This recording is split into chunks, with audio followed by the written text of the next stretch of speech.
What's going on, everybody? Welcome into episode 29 of the MudWatch Sports Podcast on this Wednesday, December 11th, 2024. I'm your host, Zach Malat. Excited again to be joined by Josh Malat. Josh, how are you doing today? I'm doing great. Thanks for having me on. Of course, before we get started today, please subscribe below. Follow all of our social accounts. Let's get things going, Josh, with the breaking news that came out of Queens on Sunday evening. Talked about it on Monday's episode. Go check that one out. Juan Soto signing a massive 15-year, $765 million deal to go to the New York Mets. No deferred money, a deal that can possibly get up to $805 million in the end with the escalator after year 5. A massive deal and the largest in North American sports history. Josh, I mean, just overall thoughts on this deal. Obviously, Soto, his decision, the Yankees and the Mets, but the Mets offered the most money, and you really can't fault Juan Soto for saying yes to that in the end. Absolutely. I mean, it's a shocking number, right? Like at first, when you were talking about Juan Soto contracts, he obviously rejected the offer from Washington when he was still there for, I believe, 14 years, $440 million. But eventually you thought that it was going to get to 500, 550 million, 600 million. Never in anybody's wildest dreams did anybody think that it was going to get as high as this. But this is just the reality of the market that we live in now, and that's where the number went up to. And obviously Steve Cohen was going to go at crazy great lengths to make sure that he got his guy, and he wasn't going to be outbid. He was going to bid whatever it took, and that number was going to keep going up until eventually nobody was willing to go up anymore. And that's exactly what it ended up resulting in. But nobody should really be shocked by this with the move to the Mets, because Steve Cohen did exactly what he said that he was going to set out to do. He was going to go out and sign all the big free agents and spend crazy boatloads amount of drunken money, and that's exactly what he did. So obviously, as Yankee fans, Malamud, we're shocked because we're not accustomed to this. We're not accustomed to losing our guys, losing our superstars, losing guys that the Yankees want, because with the Yankees' storied history and them being the franchise they're accustomed to things going their way, and if they want a guy, they usually get that guy, and they usually end up on top. But this was a kind of a reality, kind of eye-opening moment with the little brother finally overtaking the big brother in terms of beating them out for a big free agent, with the Mets getting the guy over the Yankees, and the Yankees are left wondering what to do next. Yeah, and obviously the contract gets up to 805, like I said. And yeah, you talked about the 440 that he turned down those years ago. And obviously in the end, he becomes a Met. And you look at the lineup overall and just the looking at Juan Soto fitting into this Mets lineup. I mean, it's really a perfect trio there that they have with Lindor, then Soto, then probably going to be Mark Vientos. They're hoping instead of Mark Vientos that they can get a guy like Pete Alonso back and make that the trio in the end. That would be a very scary look for the New York Mets. So let's talk about that. Obviously, looking at what's next for the New York Mets, and they have a lot of guys with names being thrown around. One of the names being Roki Sasaki, who obviously is being opened up to teams here in America, obviously coming in from Japan. In the end, that's a guy that they're looking at, but it obviously could go either way. The Mets and the Padres, it's being reported, are really the early favorites for him. But then they have some other guys that they want to bring back. Sean Manaea, coming off of the year that he had, a really important factor for this Mets team, and bringing him back is a big thing on the mind of David Stearns right now. Another guy is Pete Alonso, who I just mentioned, bringing him back, and obviously the homegrown type of player that Pete Alonso is, and how important he is to Mets fans across the country. They want to bring him back. And then finally, Garrett Crochet, another name that's being brought up, maybe in a trade for the Mets. So a lot of options here. What do you think is the most important thing here for the Mets? I think the Mets lineup is pretty much set. I think the only hitter that they would go ahead and go out and get would be bringing their guy back in Pete Alonso. But other than that, I think the main focus for the Mets has to be pitching. And you mentioned a lot of names. Another name that I wouldn't even rule out with the spending power of Steve Cohen is going out and getting a Corbin Burnes, right? I mean, at this point, I wouldn't rule anything out as far as money is concerned for Steve Cohen and the New York Mets. But yeah, you mentioned a lot of those names. I think aside from bringing back Pete Alonso, the main focus for the Mets has to be pitching, because They've lost a big portion of their rotation. You mentioned it. Sean Manaea is a free agent. Are they going to bring him back? They've already lost Luis Severino to the now Sacramento A's. It looks like they're going to let Jose Quintana walk. And then Kodai Sanga's health is also a big question, too. So even though this is a Mets team that just made it to Game 6 of the NLCS, went on this magical great run as underdogs, and now they're all of a sudden the big bad favored Mets after the addition of Juan Soto, this is still a roster that has a lot of holes on the pitching side of things. I mentioned their rotation. They have a lot of They need to get a lot of bullpen guys as well to fill out that bullpen because they're missing a lot of guys there as far as building the bridge to get to Edwin Diaz at the end there. So lots of pitchers the Mets need to get both for the rotation and the relief corps. I think the lineup is pretty much set aside from maybe bringing back Pete Alonso to fill in that hole that they have at first base, obviously. But pitching is a big concern for the Mets, and the Mets are most certainly not done despite the big headlining offseason move of signing Juan Soto.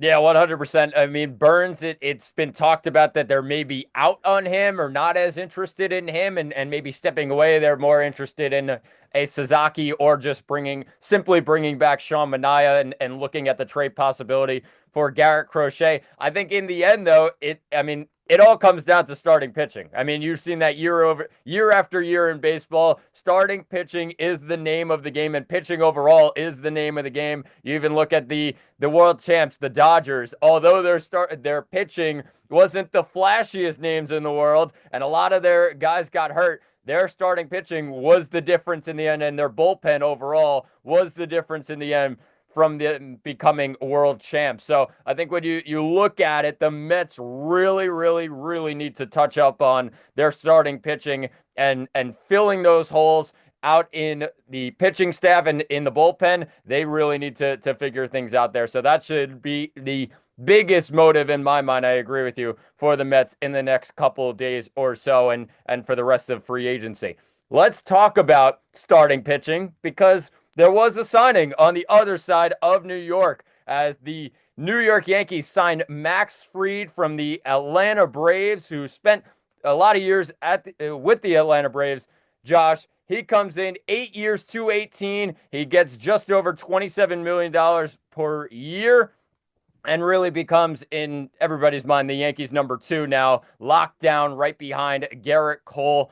And I just talked about it. The name of the game is pitching. And although a lot of people were a bit surprised, there were people saying, well, the Yankees already have starting pitching. Why are they going back for it? You can never have enough starting pitching in the world of baseball, Josh. This was a great, great signing because it made something that was good. Their rotation's good. It made it great. So one of the best in the MLB. A lot of people are looking at it right now, adding Max Fried. What do you think about this move? I think, like I said, makes their rotation from good to great now, adding a lefty in Max Fried. I think it's a great signing. I love the move. The one thing that'll concern you is the years, right? Max Fried is going to be 31 years old, so this 8-year deal will take him through his age 38 season. And we have seen in the past that pitchers on long-term deals don't always age all that gracefully, so it might get bad at the end there. But overall, I think it's a great move. I mean, Max Fried, this is a big game pitcher. This is a guy that's a World Series champion. He got the win in the clinching game when the Braves won the World Series in 2021. This is a guy that has experience pitching in big games, and you have all the big name pitchers that are in the league right now that have been some of the best pitchers of the generation. You think about Garrett Cole, you think about Max Scherzer, you think about Zach Wheeler, you think about all these great pitchers that we've seen in recent memory.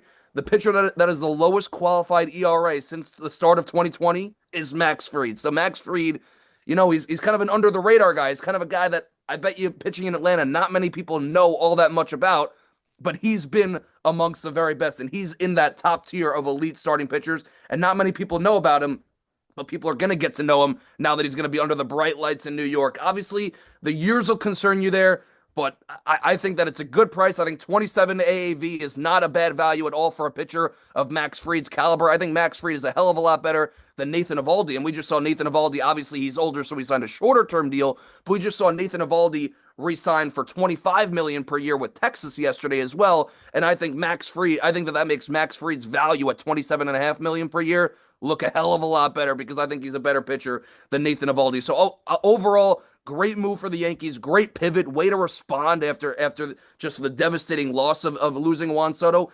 And obviously Yankees fans would have been ecstatic if they re-signed Juan Soto. Nobody would have been complaining if they re-signed Juan Soto. But we saw last year, despite the Yankees making the World Series, this was a very flawed roster that has a lot of holes to fill. And signing Juan Soto would have almost been like putting a small band-aid on a huge wound gushing blood, right? It's almost like obviously you would have liked to bring back Juan Soto. Nobody would have complained if the Yankees brought back Juan Soto. We would have loved to see the duo of Juan Soto and Aaron Judge live on.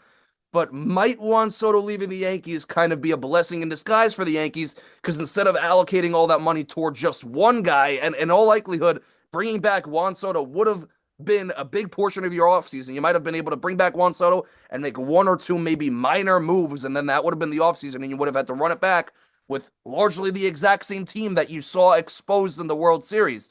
So maybe losing out on Juan Soto allows for the Yankees to allocate all this money on 4, 5, 6 impactful players to fill all these holes they have on this roster.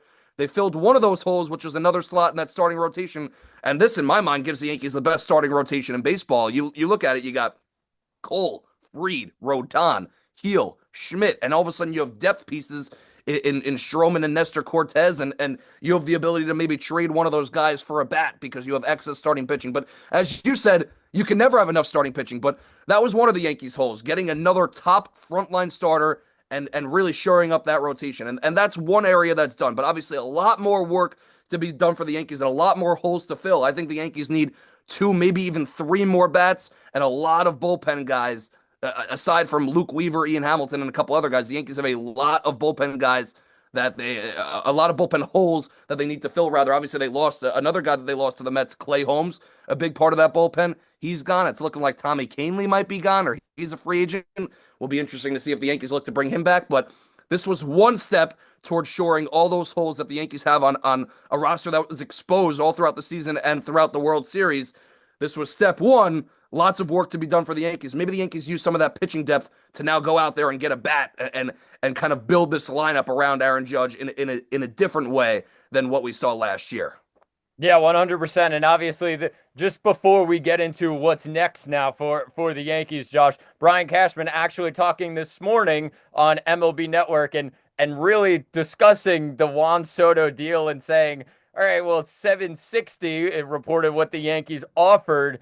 He was like, well, did it get to a point where you were just like surprised and really like, oh my God, we're really giving up this much? And he said he was surprised long before the deals were even handed out that they were getting up to that high. Obviously, unknown territory for the Yankees, a team that really doesn't like to go that high and really was forced kind of into that situation. Just shows what kind of player Juan Soto is. The Mets are getting a really, really unbelievable player, and the stats don't lie before the age of 26. But now you did say it. It opens up a lot of areas for the Yankees, and they're able to fill a lot of holes now. And some of the names being brought up, and I want to bring up one of the names that's being brought up a lot today, Josh, and that's Kyle Tucker, who Joel Sherman of the New York Post reporting that the Yankees are among the teams most seriously pursuing Kyle Tucker. And I mean, Kyle Tucker, one of the names that the Yankees are really, really going after. It could involve a deal with Luis Heel. That's maybe something that Yankee fans will maybe turn off.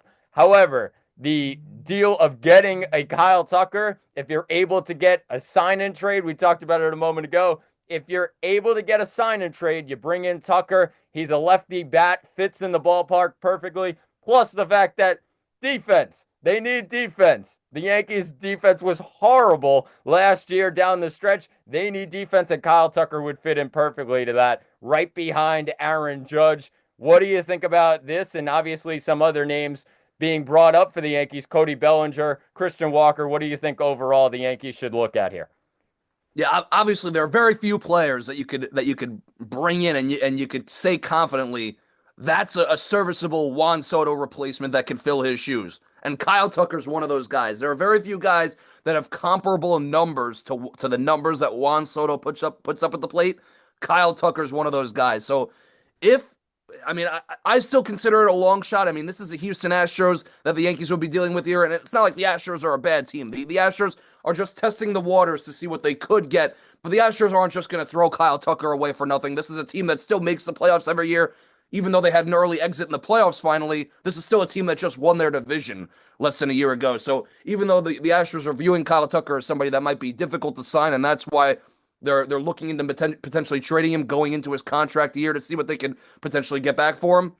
This is obviously a well-run, winning organization, and the Yankees know that all way too well. So this is not a guy that they're just going to throw away. So I still consider Kyle Tucker a long shot until I see reports that things are picking up steam. But if the Yankees can find a way to swing a deal for Kyle Tucker, boy, oh boy, would that fill a lot of needs, fill a lot of holes, and really alleviate the pain of losing a Juan Soto a lot if you could get a guy like Kyle Tucker. But yeah, you mentioned it. I'm looking at a guy like Cody Bellinger, who's very versatile, very good defensively, both in all three outfield positions and at first base as well, both of which the Yankees need. So I think Cody Bellinger and his lefty bat for Yankee Stadium, I think all the things that Cody Bellinger brings, as well as his experience winning, the intangibles that he brings, his ability to make contact and put the ball in play. I think everything about Cody Bellinger is an absolute perfect fit for the Yankees, and that's my guy for the Yankees. I think that's the guy that they should go out and get, Cody Bellinger. I think he's the perfect fit for them. At first base, I mean, a crazy move, right? For the entertainment of the sports world would be the Yankees striking back at the Mets and stealing their guy and getting Pete Alonso to fill their need at first base that the Yankees clearly have. But I'm looking at Christian Walker as a guy that the Yankees could potentially sign there. Obviously, Walker's a little bit older. He's 33, 34 years old, so he's probably going to look for a shorter term deal, probably 2 or 3 years.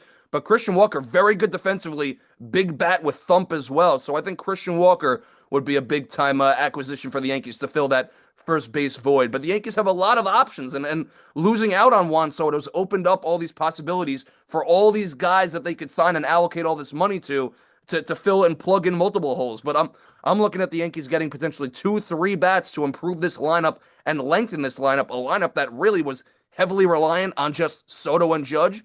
Maybe the Yankees can build a deep lineup along with the development of their younger guys. I mean, obviously, in addition to any additions the Yankees make, they're going to need they're going to need their youngsters to step up that are already in-house. Volpe to step up, Austin Wells to step up. They're going to need Jason Dominguez to be the guy to be the player that everybody expects him to be. One of the most hyped prospects we've seen in recent memory. People were calling him the next Trout. So in addition to any acquisitions the Yankees make, whether it's a Kyle Tucker, whether it's a Cody Bellinger, whether it's a Nolan Arenado for third base, whether it's an Alex Bregman at third base, whether it's a Christian Walker, Pete Alonso at first base, no matter what acquisitions the Yankees make, if the Yankees want to get to where they want to get to, they're going to need their in-house guys to step up in order to make this lineup a long lineup that is a threat from 1 to 9 and not heavily reliant on 2 to 3 guys that we saw last year.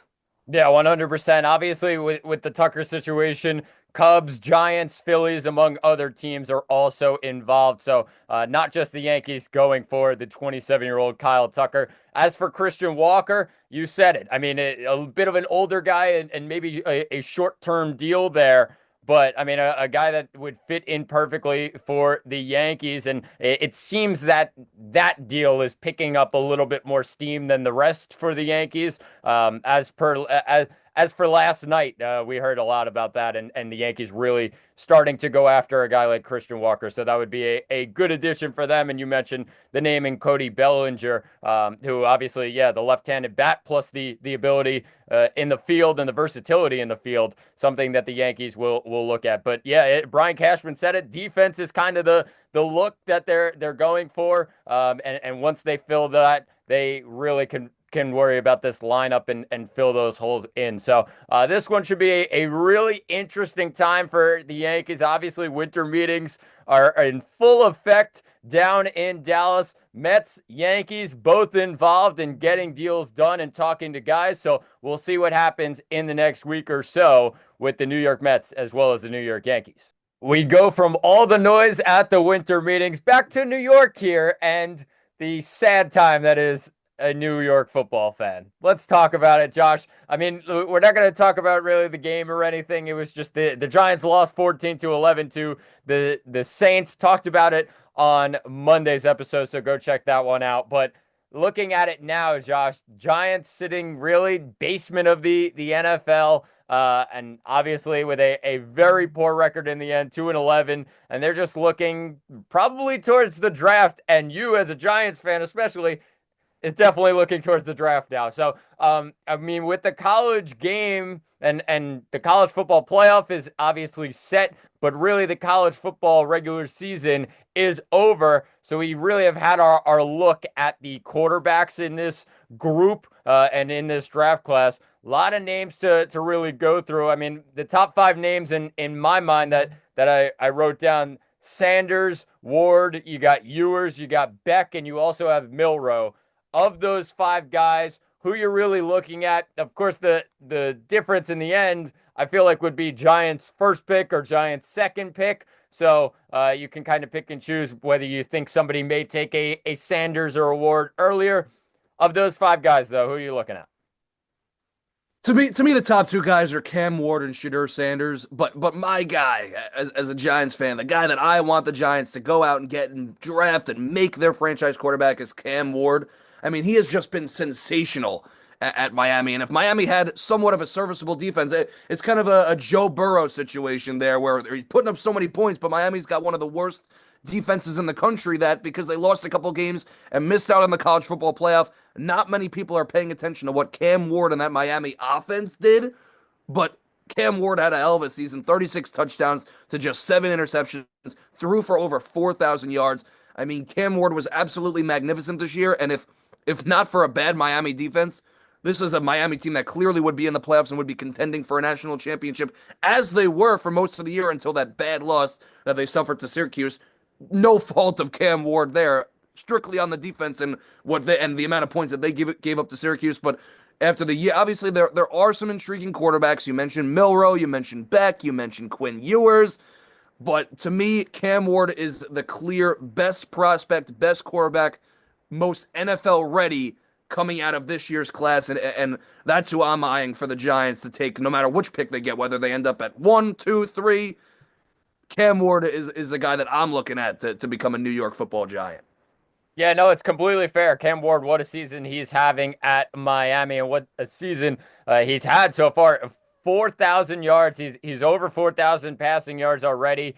36 touchdowns to 7 interceptions for Miami this season. So, I mean, 6'2", tall guy, 223, a big frame, and obviously the college experience, a player that played in the Pac-12 for a couple of years. He played at Washington State and obviously transferred to Miami. I think when you look at Cam Ward, yeah, the frame built of Cam Ward plus the experience that you talked about and maybe making him the most NFL ready of the quarterbacks, definitely fair there for the Giants. I think the one question I'd ask you, Josh, is, I mean, the question about this class is that, all right, well, the quarterbacks maybe aren't the greatest in terms of, all right, well, compared to other years, the quarterbacks are really not a strength in this class. Does that worry you heading in as a team that does need a quarterback in the end?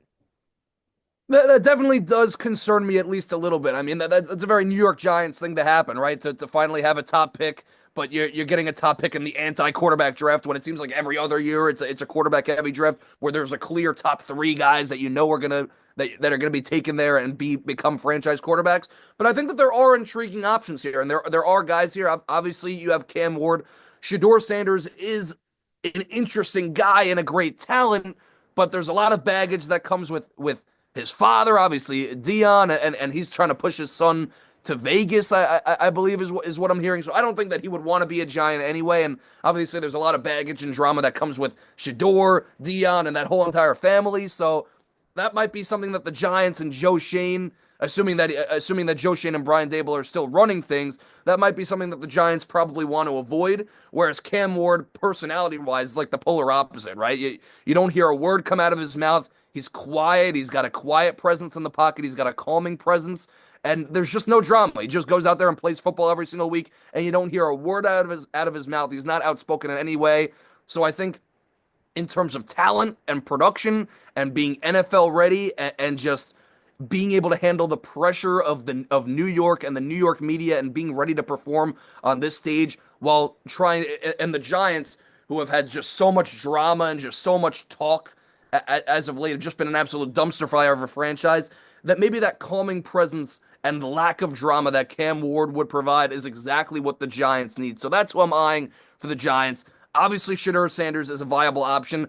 An intriguing scenario would be a position in which quarterbacks are taken, and maybe Travis Hunter, an elite two way talent, and just one of the greatest draft prospects we've ever seen, both at receiver and cornerback. What if he falls into the Giants' lap? Are the Giants swayed, even though it's clear as day that they need a quarterback and they need to have their franchise quarterback? They need that guy. If they're in a scenario where maybe the quarterback that they want gets chosen, Travis Hunter falls into their lap, do the Giants maybe sign a bridge quarterback the same way that the Vikings signed a Sam Darnold, or the same way that the Steelers signed a Russell Wilson or a Justin Fields? Do the Giants go that route and instead take Travis Hunter and fill in and maybe kill two birds with one stone and fill two needs at receiver and cornerback? So the Giants will have their options. I think the way more likely option would be the Giants just making it simple, not overthinking things, going out there, getting their franchise quarterback, getting a Shedeur Sanders, getting a Cam Ward, and just getting that franchise guy locked down for the foreseeable future, something that they've just long been looking for ever since the departure of Eli Manning. Yeah, 100% agree with you. And obviously, Giants fans are really feeling it right now. You saw the plane the other day. Mr. Mara, please fix this, end this dumpster fire.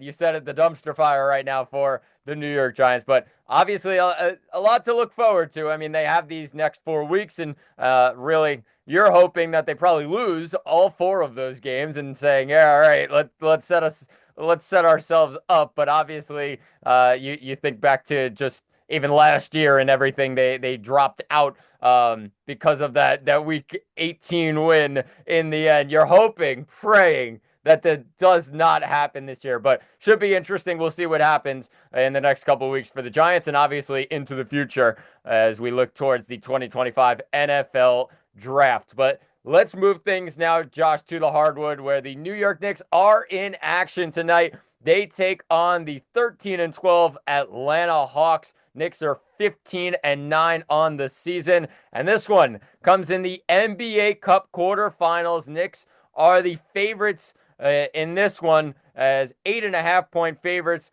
Total sitting at 237.5, and the Knicks on their home floor going up against Atlanta. This one should be pretty straightforward. Obviously, the Knicks have their guys pretty healthy. Cat is still a game time decision. Hart is still a game time decision as well. But most likely, because of the stakes in this one, you would expect both of those guys to be in the lineup. I think you look at this game, though, Josh, and the Knicks should handle this one. It's never easy, though, all of a sudden against teams that you should beat.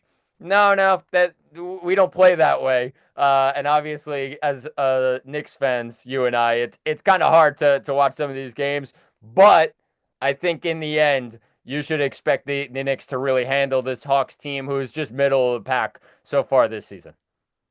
Obviously, on paper, the Knicks are the better basketball team here, but the storylines are there, right? I mean, at the Garden, NBA Cup action, national TV, Trae Young making his return to the Garden. I don't think the Knicks fans like Trae Young all that much. Correct me if I'm wrong, Malamud. We hear a lot of explicit chants, bleep Trae Young. So obviously the storylines are there. Trae Young loves playing at the Garden, loves playing on that big stage, loves playing against the Knicks. Even though the Knicks are the better basketball team here, and this is a game that they should win, especially being at home, and given the fact that Atlanta's kind of a middling team in the middle of the pack, this is an Atlanta team that beat the Knicks earlier in the season. Obviously, a lot has changed since then, and that was before this Knicks team has kind of started to gel together and kind of build that chemistry. But this is a Hawks team that's capable of exploding and playing really good basketball on any given night. Loads of young talent around Trae Young as well. Dyson Daniels, who they got back in the DeJounte Murray trade. Jalen Johnson as well is really blossoming into one of the best young stars in the NBA. So this is an Atlanta team that has talent and is capable of taking down anybody on any given night. But a game that the Knicks should win on paper, especially on their home court with the crowd backing them, and look for the Knicks to come out angry and get revenge on a team that took them down in a disappointing game earlier in the year. Yeah, I mean, just looking overall at this NBA Cup, I mean, the Knicks come in really up there in terms of favorites to win this one. And obviously, some really good teams on the other side in the Western Conference. One of them actually got knocked out yesterday, the Dallas Mavericks, who've been really, really hot right now. in the last couple weeks, but they got knocked out by really the favorite in the end, the Oklahoma City Thunder, who are just absolutely rolling at the top of the Western Conference. But Knicks, I mean, they have the kind of path that you could say, all right, maybe out of the eastern side here in the NBA Cup and getting through, they can really make something happen. But I think when you mentioned it, Trae Young and the Hawks coming in aiming for their fourth straight road win, not going to be an easy task for the Knicks. Just quickly, biggest thing you're looking for tonight from the Knicks. Obviously, there's so many stories, but I mean, it seems like it's a different player every single night, whether it's Bridges or Anunoby or just the main guys in Towns or Brunson. Who are you looking at tonight to really have the biggest impact overall? Sure, this might be a little bit of a boring answer, but I'm looking at Jalen Brunson here because obviously you know what you're getting out of Cat, and honestly, Cat has probably been the Knicks' number one option on offense, and Cat has been putting up monster numbers, monster double doubles on a night to night basis. And obviously, this is a differently constructed Knicks team this year than we saw last year when Jalen Brunson had to be an elite scorer, had to take on most of the offensive load, and wasn't as much of a facilitator last year. And he's really done a great job this year of really spreading the ball around. His assist numbers have dramatically increased. I mean, Brunson's averaging almost 8 assists per game. We've seen him get double-digit assists numerous times already this season. And obviously, you have a lot more options on offense. You have OG Anunoby. You have Mikal Bridges, who's really come on as of late on offense. But I'm looking for Jalen Brunson, the scorer, tonight. I'm looking for Jalen Brunson for there to be at least a phase in the game where he's going toe-to-toe with Trae Young, and they're just trading buckets. I've seen Jalen Brunson be a great facilitator, be great at getting his teammates involved and setting up Cat or Bridges to get an easy bucket. But I want to see Jalen Brunson be a little selfish tonight. I want to see him get his own bucket. I want to see the Jalen Brunson of last year where he was scoring at will and scoring with ease.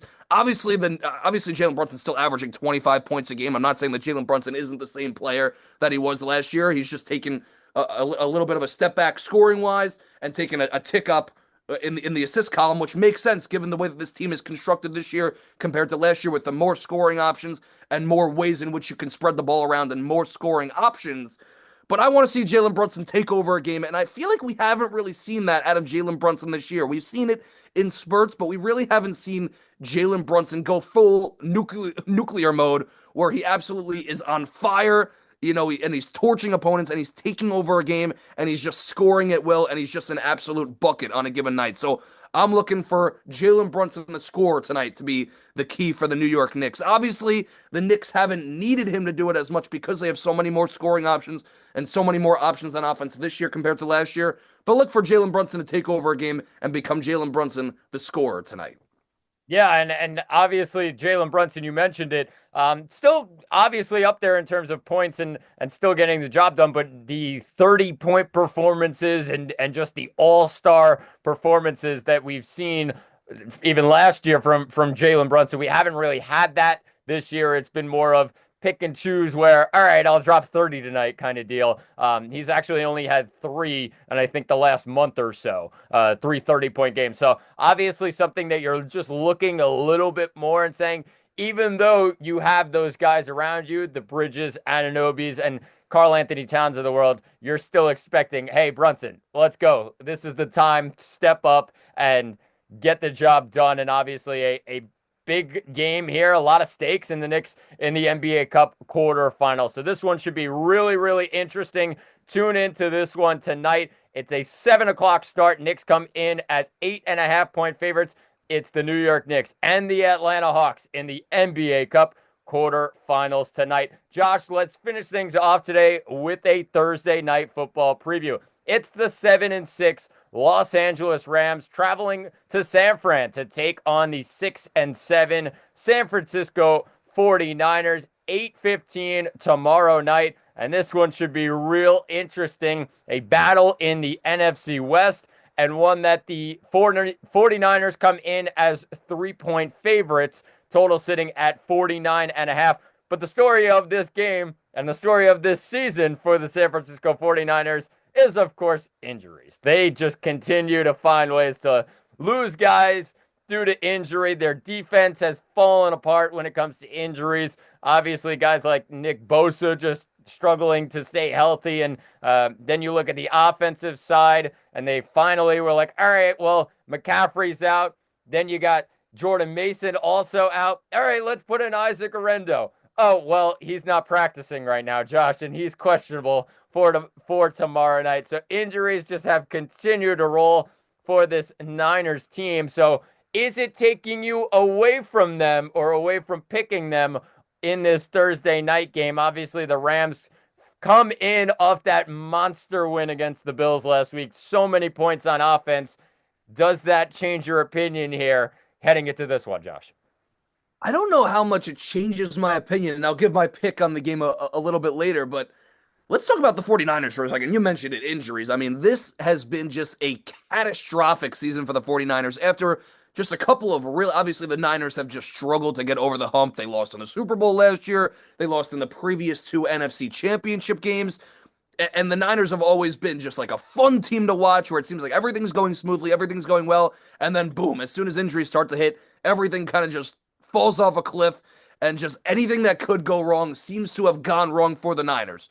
Yet here we are on a Thursday night football game in which, in a season where everything that could go wrong has gone wrong for the Niners, and they have an opportunity to catapult themselves right back into the wild card race, right back into the division race with a home win on Thursday night football against the Rams. So, for as bad as everything has been for the Niners, with a win on Thursday, all of a sudden you're right back in it, and you're right back in business, and you're saying, wow, we could actually go on a run here and make the playoffs. And that's typical 49er fashion, right? Starting slow and then ending the season red hot. And then all of a sudden they go into the playoffs as one of the scary teams that teams don't want to see. So a big, big opportunity, despite all the injuries, despite everything that's happened, a big opportunity for the 49ers here at home against the division rival to get themselves right back into the race, climb up back to 500, and get them right back into the thick of things in the NFC. Yeah, 100%. And obviously their remaining schedule, they're versus the Rams. Then they're at the Dolphins next week. That could be a bit of a tough one for them.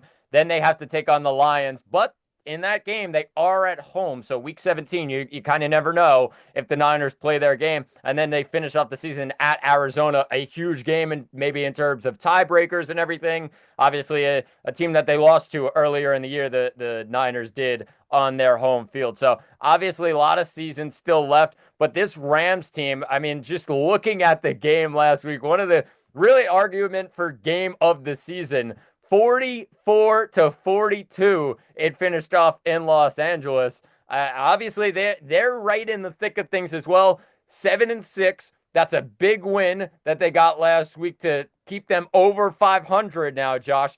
And in the last stretch of this season, they have 3 divisional games. So when you look at that, if they win those games in the division, all of a sudden this Rams team is probably in the playoffs. They do have to face, of course, the New York Jets in the middle of that stretch on the road. So we'll see what happens in that game. But those 3 games, Niners at the Niners on Thursday night, then you have home to the Cardinals and home versus the Seahawks. All of a sudden, the Rams could be in the playoffs in the blink of an eye. And with this offense and how they put up points so easily, really wouldn't put it past them, Josh. Absolutely. I mean, I think I'm going to take the Rams here. I mean, I know the Niners are favorites, but I think the only thing that's keeping the Niners favorites here is the fact that they're just home. I mean, just you look at all the injuries and the fact that the Niners just haven't really gotten their things together and they haven't just clicked on offense and defense. And obviously, so many injuries, so many guys missing. Obviously, the status of Bosa is in question. Obviously, you're missing arguably, probably your top 3 running backs.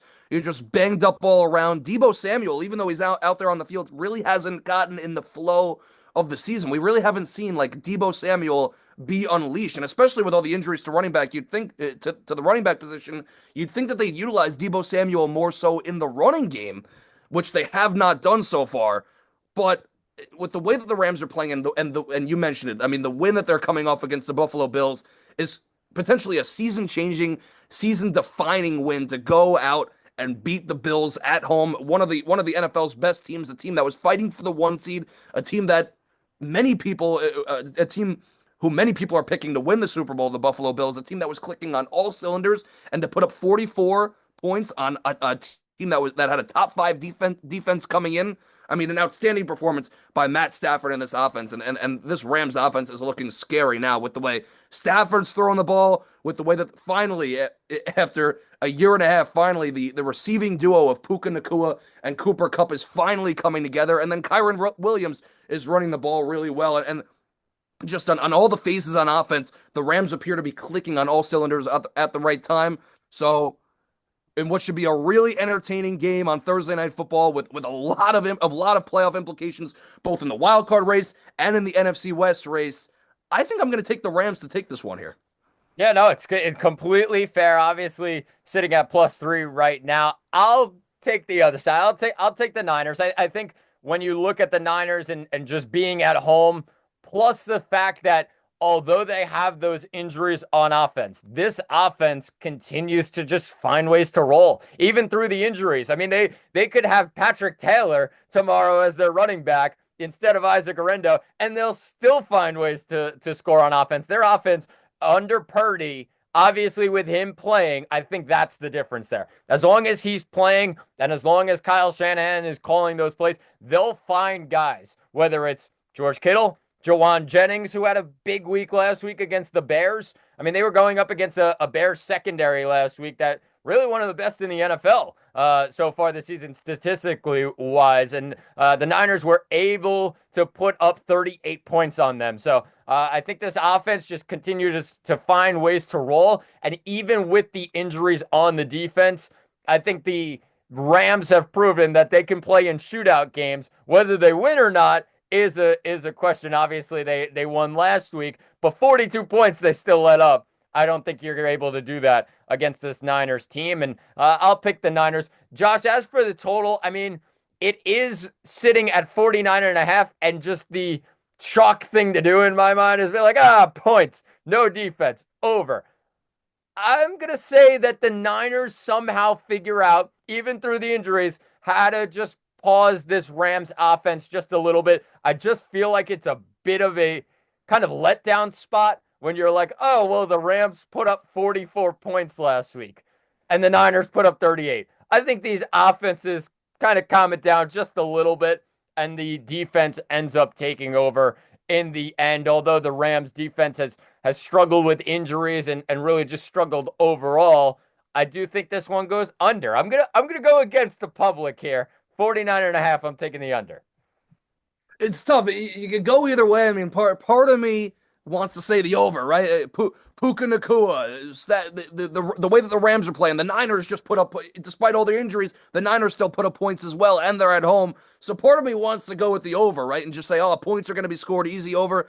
I'm going to agree with you, actually. I'm going to go with the under as well. This has the feel of kind of a back and forth, close, kind of gutted out, grinded out game, like a 24-20 or 23-21 type of game, which would then be the under. So I'm gonna go with the under here, even though really you can go either way, and it's kind of a crapshoot at this point.